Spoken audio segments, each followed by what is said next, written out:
කොහොමත් ලෝකෙ කරකින්නේ අපිට ඕන විදිහට නෙවෙයිනේ බා.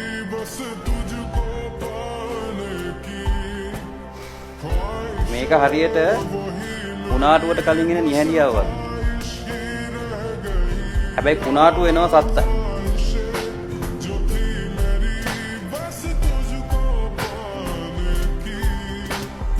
අපිට තව තුරුම්පු දෙකයි තියෙන්නේ.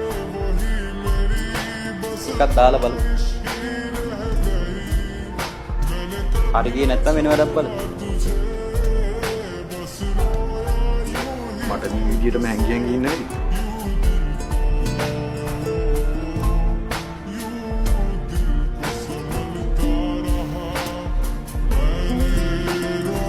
නෑ කියලා එකපාරටම කියන්න බෑ බා.